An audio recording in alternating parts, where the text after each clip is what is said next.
PQRS রম্বসের PQ বাহুর দৈর্ঘ্য 5 semi এবং কোণ QRS সমান সমান 60 ডিগ্রি হলে SQ কর্ণের দৈর্ঘ্য কত?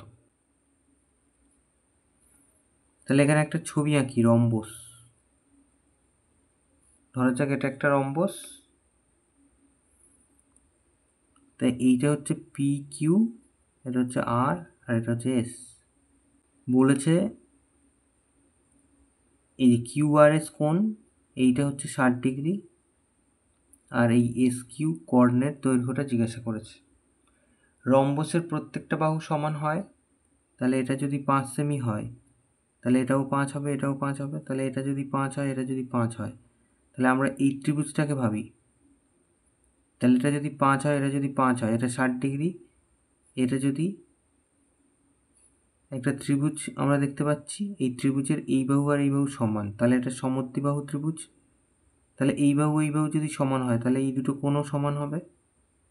এটা তো অলরেডি 60 ডিগ্রি বলা হয়েছে, তাহলে এইটা আর এইটা মিলে 120 ডিগ্রি। তাহলে আবার দুটো সমান, তাহলে এক একটা 60 ডিগ্রি। তাহলে এই ত্রিভুজটা আসলেই একটা সমবাহু ত্রিভুজ। তাহলে এটাও 60 ডিগ্রি, এটাও 60 ডিগ্রি, 60 ডিগ্রি, 60 ডিগ্রি, 60 ডিগ্রি।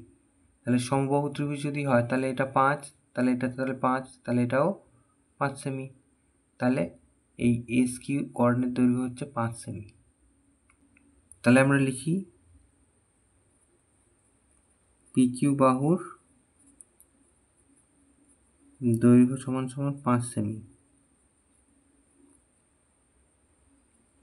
কোণ QRS সমান সমান 60 ডিগ্রি, SQ কর্ণ অঙ্কন করলে উৎপন্ন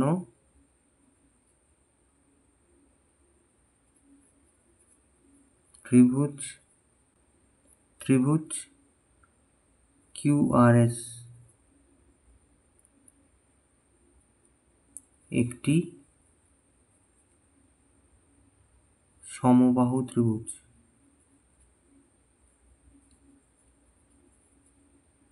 হয়।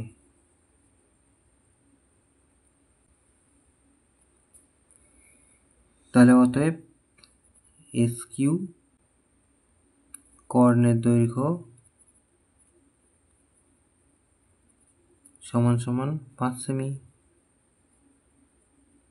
এটা উত্তর।